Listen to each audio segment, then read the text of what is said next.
Complex analysis और matric space का ये क्वेश्चन है और ये क्वेश्चन अक्सर एग्जाम में 10 मार्क्स के लिए पूछे जाते हैं। तो देखिए क्वेश्चन क्या है, सेमेस्टर 6 का ये क्वेश्चन है, ठीक है। तो देखिए क्वेश्चन है so that an analytic function with constant modulus is constant. यहाँ पे ये हम लोग को शो करना है कि एक एनालिटिक फंक्शन जिसका एक कांस्टेंट मॉडुलस है वो कांस्टेंट है, ठीक है। तो देखिए इसको प्रूफ करने के लिए हम लोग को क्या क्या करना होगा, ठीक है। कुल मिला के कितना स्टेप हम लोग को यहाँ पे दिखाना होगा। तो देखिए मैं आपको पूरा यहाँ पे एक्सप्लेन करूंगा, एक एक चीज आपको इसके बारे में बताऊंगा। तो चलिए मैं आपको सबसे पहले थोड़ा सा यहाँ पे बताता हूँ कि क्या आपको करना होगा। तो देखिए जो हमारा कॉम्प्लेक्स नंबर होता है वो complex number z equal to x plus iota y इस फॉर्म में होता है, ठीक है। और ये जो z है हमारा, इसका जब हम लोग मॉडुलस ले लेते हैं तो देखिए क्या होता है, रियल पार्ट का स्क्वायर प्लस, ठीक है, ये रियल पार्ट है और ये इमेजिनरी पार्ट है, ठीक है। ये तो रियल पार्ट का स्क्वायर प्लस इमेजिनरी पार्ट का स्क्वायर करते हैं, ठीक है, ये करेंगे।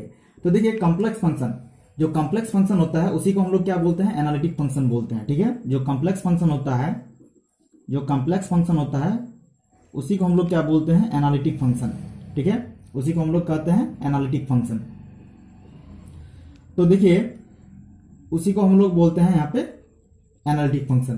तो देखिए जो हमारा एनालिटिक फंक्शन होता है वो इस फॉर्म में होता है, एफ जेड इक्वल टू होता है यू प्लस आयोटा वी, ठीक है, इस फॉर्म में होता है वो हमारा। और देखिए ये तो हमारा क्या है, एक एनालिटिक फंक्शन है। और सपोज कीजिए कि ये modulus of F of Z जो है ये क्या है, उसका एक, ठीक है, वो मॉडुलस है, ठीक है। ये हमारा एक क्या है, एनालिटिक फंक्शन है और ये इसका क्या है, एक मॉडुलस है, ठीक है। जैसा कि क्वेश्चन में लिखा हुआ है कि so that an analytic function with constant modulus, मतलब वो एक एनालिटिक फंक्शन भी है और उसके पास कांस्टेंट मॉडुलस भी है, ठीक है।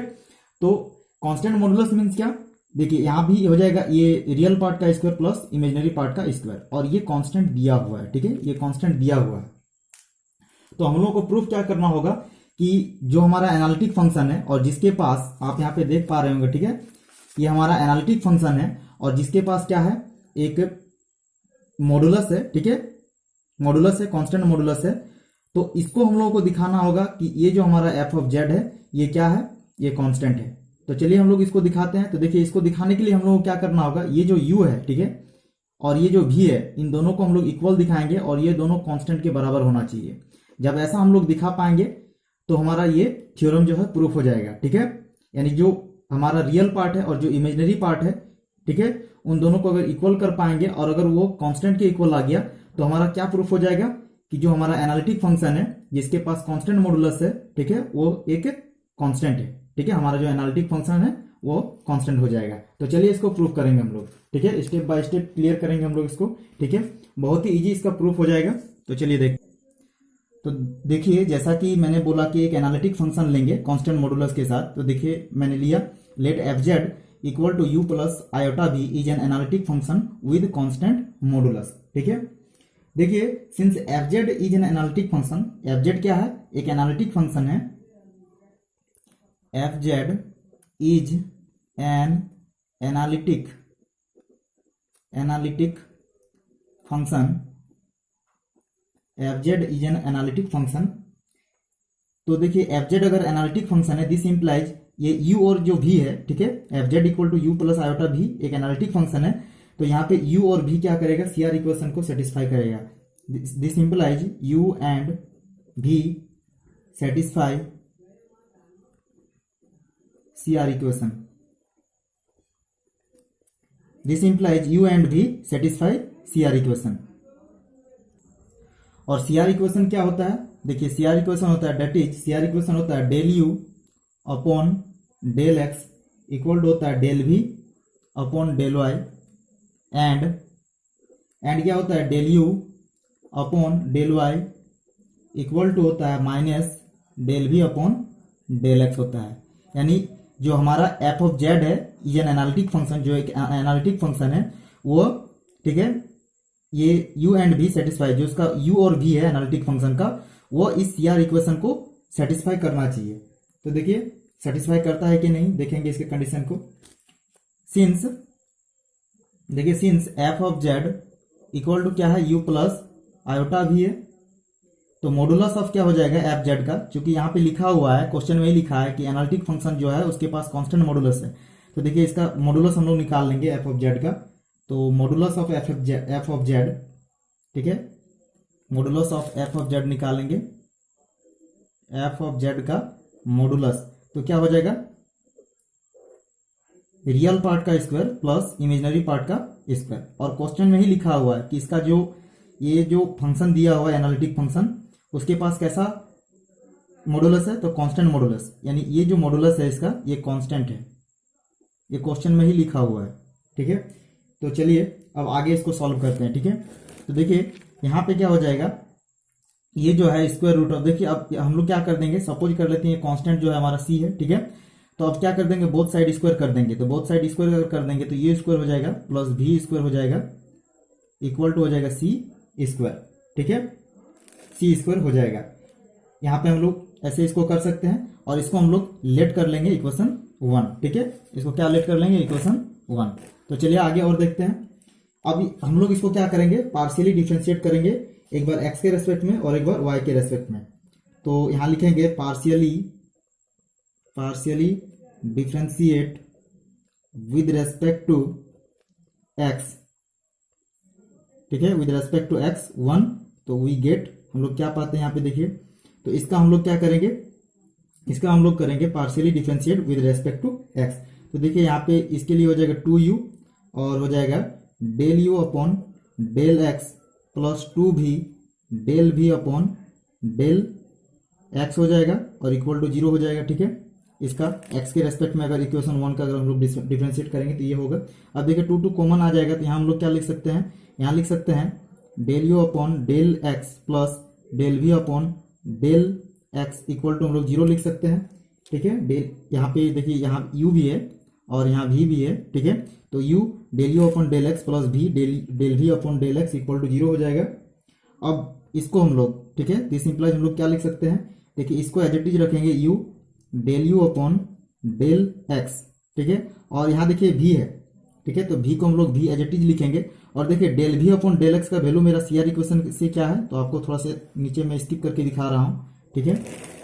तो देखिए del v upon del x का वैल्यू क्या है, तो आप यहाँ पे देख पा रहे होंगे, ठीक है, del v upon del x का जो वैल्यू है वो del u upon del y है, इधर माइनस है तो ये अपोजिट साइड में आ जाएगा, तो माइनस हो जाएगा del u upon del y, ठीक है, क्या हो जाएगा minus del u upon del y।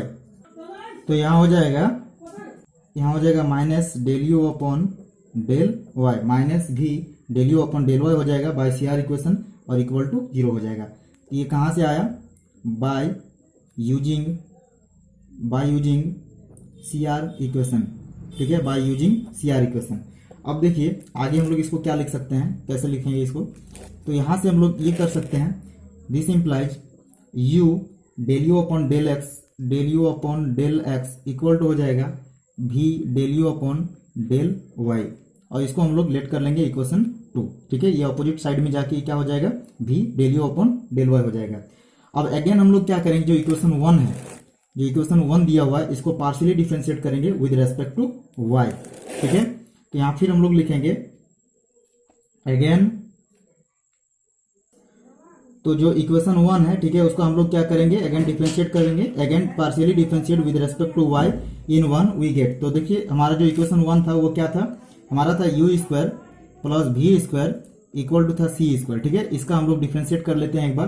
तो जब हम लोग इसका डिफरेंशिएट करेंगे विद रेस्पेक्ट टू y तो हो जाएगा 2u del u upon del y plus 2v del v upon del y equal to 0 हो जाएगा, ठीक है। यहाँ से हम लोग क्या बोल सकते हैं, देखिए यहाँ से हम लोग ये लिखेंगे, यहाँ से हो जाएगा u del u upon del y plus del v upon del y, ठीक है, इक्वल टू 0 हो जाएगा।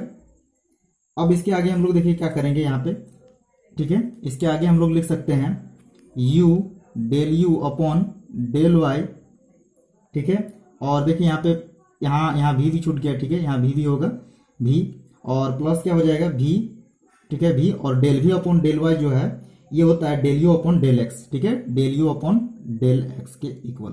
ये जो del v upon del y है ये किसके इक्वल होगा, del u upon del x के इक्वल होगा और ये इक्वल टू 0। ये कहाँ से आया, del v upon del y, तो ये सी आर इक्वेशन जो कि ऊपर में लिखा हुआ आप देख सकते हैं कि del v upon del y क्या होता है, del u upon del x के इक्वल होता है। तो यहाँ से del v upon del y को मैंने सी आर इक्वेशन से यहाँ del u upon del x लिख दिया, ठीक है। तो यहाँ बाय यूजिंग कर दिया, ठीक है, by C R equation, by C R equation से ऐसे हम लोग लिख सकते हैं। तो अब क्या करेंगे देखिए, अब इसी को हम लोग क्या लिख सकते हैं, देखिए एक बार फिर से हम लोग क्या करेंगे, इसको ये जो है यहाँ u del u upon del y, ठीक है, u है del u upon del y, इसको हम लोग अपोजिट साइड में ले जाएंगे तो ये हो जाएगा minus del u upon del x हो जाएगा, ठीक है, ये हो जाएगा अपोजिट साइड में। अब देखिए यहाँ से हम लोग क्या करेंगे, यहाँ से इसको हम लोग ये जो u del u upon del y equal to minus भी डेल यू अपॉन जो डेल एक्स आया, इसको हम लोग लेट कर लेंगे इक्वेशन 3, ठीक है, इक्वेशन 3 इसको लेट कर लेंगे। और 3 से हम लोग देखिए क्या करेंगे, इससे हम लोग क्या करेंगे, तो देखिए यहाँ से क्या करेंगे, del u upon del y को हम लोग देखिए यहाँ से u को साइड कर देंगे, अपोजिट साइड में इसको ट्रांसफर करेंगे तो del u upon del y हो जाएगा, ठीक है। यहाँ क्या लिख सकते हैं हम लोग, del u upon del y equal to देखिए ये अपोजिट साइड में आके हो जाएगा माइनस भी अपॉन यू और del u upon del x हो जाएगा, ठीक है, माइनस भी अपॉन यू और del u upon del x हो जाएगा। तो फ्रॉम 2 हम लोग देखिए इक्वेशन 2 से हम लोग क्या देख सकते हैं, फ्रॉम 2 इक्वेशन 2 से हम लोग क्या जानते हैं, देखिए मैं आपको इक्वेशन 2 दिखा रहा हूं, ठीक है।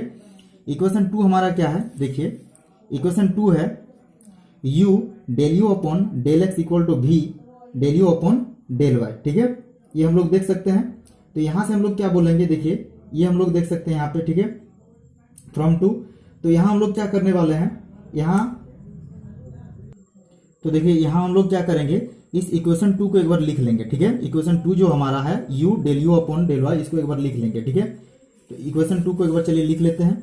तो देखिए इक्वेशन 2 क्या है, इक्वेशन 2 है u del u upon del x, ठीक है, इक्वल टू भी del u upon del y, ये इक्वेशन 2 हमारा है, u del u upon del x equal to भी del u upon del y, ठीक है। यहां से हम लोग क्या बोल सकते हैं, देखिए यहाँ है u और del u upon del x equal to, यहाँ देखिए v लिखेंगे और देखिए v के साथ del u upon del y क्या है, मल्टीप्लाई में है, तो यहाँ पे मल्टीप्लाई हम लोग लिख सकते हैं। और देखिए del u upon del y, del u upon del y का वैल्यू कितना ऊपर से आप देख सकते हैं, del u upon del y का वैल्यू है माइनस भी अपॉन यू और del u upon del x, इसको मैंने पुट कर दिया ऊपर से, ठीक है, बाय यूजिंग अबव। तो ये कहाँ से आया मेरा, तो ऊपर से आया, ठीक है, यूजिंग अबव, यूजिंग अबव बोल सकते हैं यहाँ पे, ठीक है, यूजिंग अबव ऊपर से आया, ठीक है। अब देखिए आगे इसको हम लोग क्या करेंगे, अब बोथ साइड हम लोग क्या कर देंगे यहाँ पे, ठीक है, बोथ साइड। तो देखिए एक बार थोड़ा सा हम लोग पहले इसको कैलकुलेशन कर लेते हैं। तो u हो जाएगा del u upon del x equal to v into v हो जाएगा v स्क्वायर अपॉन में हो जाएगा u यहाँ पे माइनस और del u upon del x हो जाएगा, ठीक है। अब देखिए हम लोग बोथ साइड क्या कर देंगे, u से मल्टीप्लाई कर देंगे, ठीक है, बोथ साइड u से मल्टीप्लाई कर देंगे। तो u से अगर मल्टीप्लाई करेंगे तो इधर हो जाएगा u square del u upon del x और इधर अगर u से हम लोग मल्टीप्लाई करेंगे, देखिए u से अगर मल्टीप्लाई कर देंगे तो ऊपर में u आ जाएगा, ठीक है, u कट जाएगा तो माइनस v स्क्वायर बचेगा और del u upon del x हो जाएगा, ठीक है। यहां से हम लोग ये बोल सकते हैं। अब देखिए अब हम लोग क्या करेंगे, ये जो अपोजिट साइड में इक्वल टू अपोजिट साइड में है इसको एक साइड में ले आएंगे तो यू स्क्वायर हो जाएगा और del u upon del x plus क्या हो जाएगा, देखिए इधर माइनस तो अपोजिट साइड में आके प्लस हो जाएगा v स्क्वायर और del u upon del x equal to क्या हो जाएगा, 0 हो जाएगा, ठीक है। अब देखिए तो देखिए यहां से हम लोग क्या करेंगे, कॉमन ले लेंगे, ठीक है, del u upon del x common ले लेंगे तो यहाँ पे यू स्क्वायर हो जाएगा, ठीक है, और यहाँ से हम लोगों को v स्क्वायर मिलेगा तो कॉमन देखिए यहाँ पे del u upon del x है, ठीक है, इक्वल टू 0 हो जाएगा।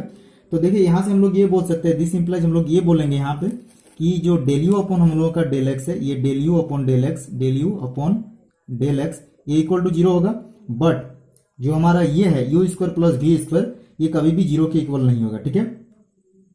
क्यों, सिंस देखिए ये यू स्क्वायर है प्लस वी स्क्वायर है इक्वल टू ये 0 के बराबर नहीं होगा। क्यों नहीं होगा, क्योंकि देखिए ऊपर में जो मेरा इक्वेशन था, ठीक है, मैं थोड़ा सा आपको दिखा रहा हूं, ऊपर का आपको एक इक्वेशन को ध्यान से देखना चाहिए। देखिए u square plus v square equal to c square है, यानी सी स्क्वायर मीन्स कोई कांस्टेंट है, यानी u square plus v square कभी भी 0 के इक्वल नहीं हो सकता। ये देखिए जब मैंने एफजेड का जो एनालिटिक फंक्शन था उसका जब मैंने मॉडुलस आपको निकाल कर दिखाया था उस समय मैंने आपको बोला था कि u square plus v square का वैल्यू कांस्टेंट है, ये कांस्टेंट में ही दिया होगा, ठीक है, तो इसीलिए u square plus v square 0 के इक्वल नहीं हो सकता है, ठीक है। तो यहाँ पे हम लोग ये बोल सकते हैं कि del u upon del x equal to 0 होगा, but u square plus v square not equal to 0 होगा, ठीक है। तो यहाँ से जब हम लोग इसका इंटीग्रेशन करेंगे, ठीक है, तो देखिए यहाँ से जब हम लोग इसका इंटीग्रेशन करेंगे, और देखिए del u upon del x को हम लोग यू एक्स भी बोलते हैं, ठीक है, यू स्क्रिप्ट में एक्स है इक्वल टू 0, और इसका जब हम लोग इंटीग्रेशन कर देंगे तो क्या हो जाएगा बोलिए, इसका इंटीग्रेशन जब करेंगे तो यू इक्वल टू हो जाएगा सी, ठीक है, और सी हमारा क्या है, एक कांस्टेंट है, सी है एक कांस्टेंट, ठीक है। सिमिलरली हम लोग ये बोल सकते हैं, सिमिलरली जब हम लोग ठीक है, सिमिलरली हम लोग क्या बोल सकते हैं, जब हम लोग जैसे यहाँ पे हम लोग del u upon del x, ठीक है, हम लोग एक्स को लेकर चले, उसी टाइप से अगर हम लोग उसी प्रकार से अगर हम लोग यहाँ पे del u upon del y का अगर वैल्यू निकालते हैं तो हम लोग का क्या आता है, देखिए यहाँ पे यू एक्स है ना, तो हम लोग का वैल्यू आता है u y equal to constant आता है, ठीक है, और इसका जब हम लोग इंटीग्रेशन करते तो ठीक है, इसका जब हम लोग इंटीग्रेशन कर देते तो u इक्वल टू आता हमारा, ठीक है, u इक्वल टू आता यहाँ पे c, ठीक है, u इक्वल टू आता यहाँ भी कांस्टेंट आता है यानी c आता, ठीक है। तो देखिए यहाँ से हम लोग ये बोल सकते हैं, सिमिलरली हम लोग और ले सकते हैं, ठीक है, और भी आगे ले सकते हैं कि vx इक्वल टू भी हमारा 0 हो जाएगा, ठीक है, vx इक्वल टू भी हम लोग 0 ले सकते हैं, दिस इंप्लाइज v भी हमारा कांस्टेंट हो जाएगा, v भी कांस्टेंट हो जाएगा, और vy भी क्या हो जाएगा, vy को भी हम लोग 0 ले सकते हैं सिमिलरली करके, तो v भी हो जाएगा क्या, ये भी हो जाएगा कांस्टेंट, ठीक है, v भी हो जाएगा कांस्टेंट। तो यहाँ से हम लोग ये बोल सकते हैं, दिस इंप्लाइज हम लोग क्या बोल सकते हैं कि u भी हमारा कांस्टेंट है और v भी हमारा कांस्टेंट है, तो u इक्वल टू क्या हो जाएगा, v हो जाएगा, ठीक है, और दोनों कांस्टेंट के इक्वल हो जाएगा। और जैसा कि मैंने आपको क्वेश्चन के शुरू में बताया था कि अगर हमारा u और v, u हमारा रियल पार्ट था और v हमारा इमेजिनरी पार्ट था, अगर रियल पार्ट और इमेजिनरी पार्ट अगर कांस्टेंट के इक्वल आ जाएगा तो हम लोग उसको क्या बोलते हैं, तो हमारा जो एनालिटिक फंक्शन था जिसके पास कांस्टेंट मॉडुलस था वो भी एक क्या हो जाएगा, कांस्टेंट हो जाएगा, ठीक है। ये मेरा एम था इस क्वेश्चन को प्रूव करने के लिए। तो देखिए हम लोग यहाँ पे ये बोल सकते हैं, सो हम लोग ये बोल सकते हैं कि F z is an analytic function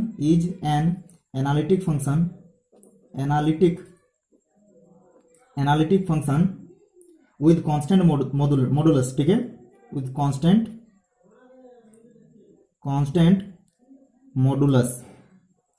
with constant modulus is constant, ठीक है, इज कांस्टेंट। तो ये हो गया इसका कंप्लीट प्रूफ, ठीक है। इसको जरूर करके जाइए क्योंकि ये आपके एग्जाम में 20 या फिर 10 मार्क्स के लिए तो जरूरी आएंगे। Thanks for watching.